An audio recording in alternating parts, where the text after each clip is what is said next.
आज हम बात करेंगे भाई बिधि चंद जी के बारे में। भाई बिधि चंद जी कौन थे, वो ऐसा कौन सा काम करते थे जिसकी वजह से गुरु अर्जन देव जी को उनको सीधे रास्ते डालना पड़ा। भाई बिधि चंद जी ने ऐसा कौन सा काम किया जिसकी वजह से वो इतने ज्यादा फेमस हैं। वाहेगुरु जी का खालसा, वाहेगुरु जी की फतेह। आज हम बात करने जा रहे हैं भाई बिधि चंद जी के बारे में। भाई बिधि चंद जी पेशे से चोर थे, और चोर भी कुछ ऐसे नहीं, बहुत ही बढ़िया चोर थे। वो जितने भी बड़े बड़े लोग होते थे उनका सामान चुराते थे, उनकी गाय पैसे चुराते थे और गरीबों में आके बांट देते थे। लेकिन चोरी तो चोरी ही होती है। इतिहासकारों के अनुसार बताया जाता है कि एक बार भाई बिधि चंद जी ने एक अमीर बंदे के कुछ भैंसें चोरी कर ली। अब भैंसें चोरी करके वो लेके जा रहे थे, लेकिन उनको पता चला कि उनके पैरों के निशान देखते हुए, मतलब भैंसों के पैरों के निशान देखते हुए उनके जो मालिक हैं वो उनका पीछा कर रहे हैं। तो भाई बिधि चंद जी डर गए। उन्होंने आगे देखा, एक साधु की कुटिया थी। वो अंदर साधु की कुटिया के अंदर गए और उन्होंने जाके साधु को बताया कि ऐसे ऐसे करके मैंने ये गलत काम किया है, आप मुझे बचा लीजिए, आज के बाद ये मैं कभी भी गलत काम नहीं करूंगा। तो उन साधु ने बोला ठीक है, मेरे साथ बैठो और पूजा करो।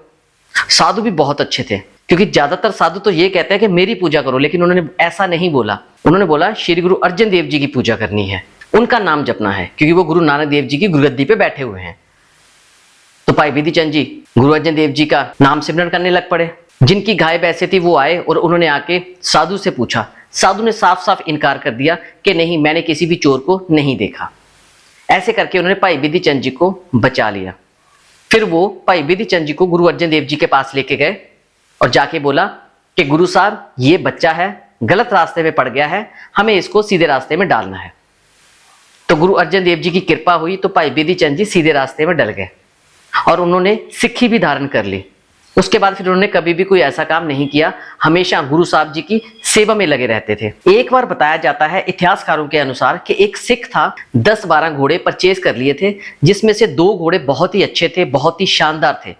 तो उसने सोचा ये 2 घोड़े मैं गुरु साहब जी को भेंट करूंगा, क्योंकि गुरु हरगोविंद साहब जी ने सबको ये बोला था कि कोई भी अगर हमें दसवंध देना चाहता है तो वो कृपया हमें या तो घोड़े दे या हमें हथियार दे, क्योंकि हमें मुगलों के खिलाफ लड़ना है। तो उस बंदे ने ये सोच के गुरु साहब जी के लिए 2 जो अच्छे घोड़े थे वो देने चाहे। वो लेके आ रहा था, लेकिन रास्ते में क्या हुआ, जो मुगल सेना का जो दरोगा था उसने देख लिया और उसने पूछा कि ये घोड़े हमें दे दो।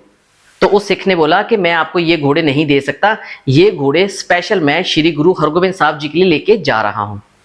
लेकिन दरोगा तो बड़ा गुस्सा हुआ और उसने जबरदस्ती वो घोड़े छीन लिए और छीन के और अपने मुगल राज में ले गया। जो सिख था वो बड़ा परेशान हुआ और लेकिन खाली हाथ ही गुरु हरगोविंद साहब जी के पास गया और जाके उसने बताया कि गुरु साहब, मैं तो आपके लिए बहुत ही बढ़िया शानदार घोड़े लेके आ रहा था, लेकिन ऐसे करके रास्ते से मेरे से छीन लिए गए हैं। तो गुरु हरगोविंद साहब जी ने बोला कि क्या वो घोड़े हमारे को भेंट करने के लिए लेके आ रहे थे स्पेशल? तो उस सिख ने बोला जी हाँ, सिर्फ और सिर्फ आपके लिए, लेकिन मैं आपके तक नहीं पहुंचा पाया, मुझे इसका बहुत ही ज्यादा दुख है। तो गुरु हरगोविंद साहब जी कहते परेशानी वाली बात नहीं है, हमारे घोड़े हमारे पास अपने आप आ जाएंगे, आपकी श्रद्धा हमने देख ली है। वो सिख कुछ दिन वहां पे रहा और रहने के बाद वापिस अपने गांव चला गया। फिर गुरु साहब जी ने जितने भी वहां पे सिख थे सबको बुलाया और बोला कि ऐसे ऐसे करके एक सिख आया था, वो हमें घोड़े देना चाहता था, लेकिन वो घोड़े जो मुगलिया दरोगा था उसने छीन लिए। तो क्या ऐसा हो सकता है कि वो घोड़े वापिस आ जाएं? लेकिन सभी सिख ने इनकार कर दिया। उसमें से एक सिख ने हाथ खड़ा किया, तो वो थे भाई बिधि चंद जी। तो भाई बिधि चंद जी कहते कि गुरु साहब, घोड़े तो वापिस आ जाएंगे, लेकिन एक मुझे बात बताओ, अगर हम चोरी करके ले आए तो काम चलेगा, क्योंकि हमारे घोड़े हैं, तो चोरी तो मानी नहीं जाएगी। चोरी तो तब मानी जाती है अगर किसी की चीज हम छीन के लेके आए, चोरी करके लेके आए। तो गुरु हरगोविंद साहब जी कहते हैं ठीक है, ये बात भी सही है, हमारा सामान है, हम लेके आ सकते हैं, उन्होंने छीन लिया है। तो भाई बिधि चंद जी कहते हैं ठीक है गुरु साहब, आपको मिल जाएंगे घोड़े, आप थापड़ा दीजिए, मुझे कृपा कीजिए।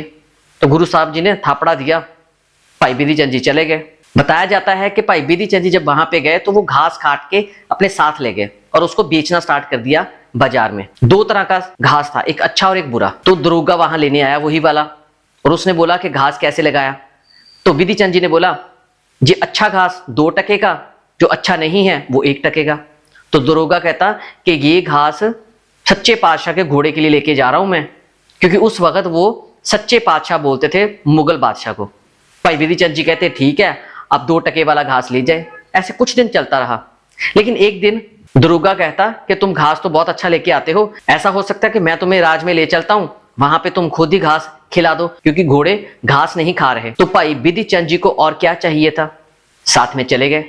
उन्होंने जाके जो घोड़े थे उनको घास खिलाया, प्यार किया, पुचकारा, घोड़ों ने घास भी खाया। तो साथ ही साथ भाई बिधि चंद जी ने उनकी मसाज भी करी घोड़ों की। तो दरोगा ने देखा कि ये बंदा सही है, इसको हम नौकरी पे रख लेते हैं। तो उसने बोला कि तुम नौकरी कर सकते हो, अगर हम तुम्हें यहां पे रख ले सरकारी नौकरी पे तो काम करोगे। भाई बिधि चंद जी को कुछ चाहिए ही नहीं था। उन्होंने बोला हाँ हाँ क्यों नहीं। तो भाई बिधि चंद जी को वहां पे नौकरी मिल गई।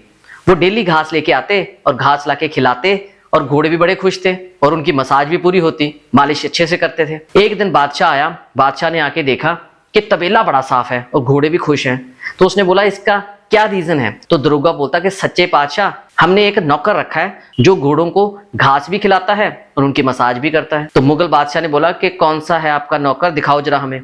तो भाई बिधि चंद जी आगे आ गए। बादशाह बड़ा खुश था उससे। बादशाह ने उनको पैसे दिए खुशी में कि तुम बहुत अच्छा काम कर रहे हो, ऐसे ही करते रहो। और वो जो पैसे थे भाई बिधि चंद जी ने अपने पास रख लिए। दरोगा कहने लगा क्यों भाई, तेरे को पैसे मिले हैं तो पार्टी शार्टी करते हैं।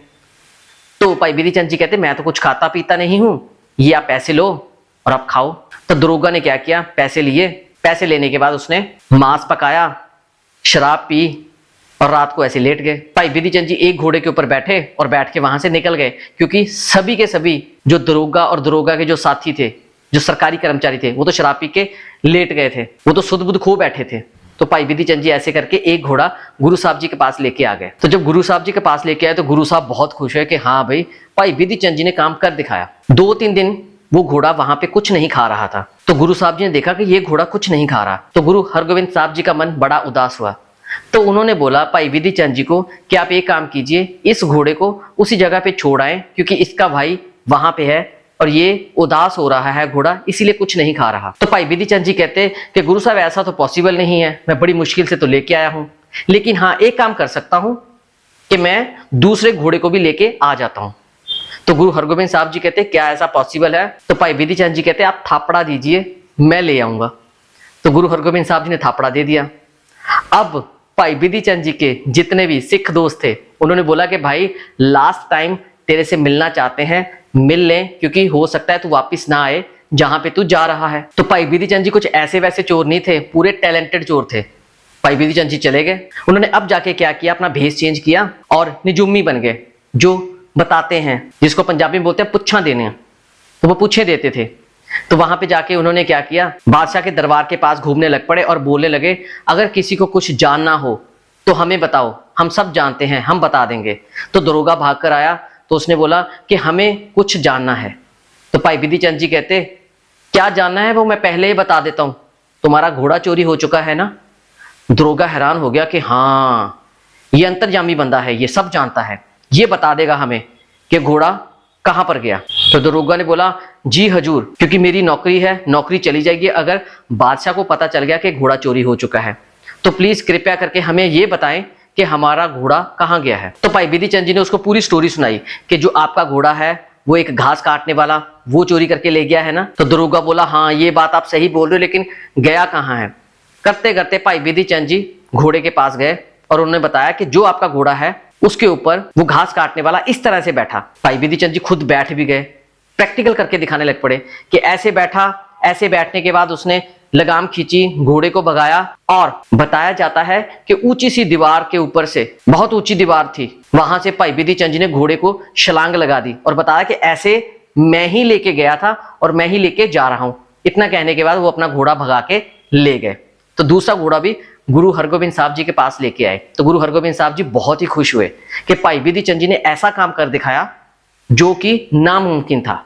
आपको ये वीडियो कैसी लगी और आप ये भी जरूर बताएं कि आप में से किनको ये ऑलरेडी पता था। आप किस गांव या शहर में बैठ के ये वीडियो देख रहे हैं, हमें कमेंट बॉक्स में जरूर बताएं। वाहिगुरु जी का खालसा, वाहिगुरु जी की फतेह।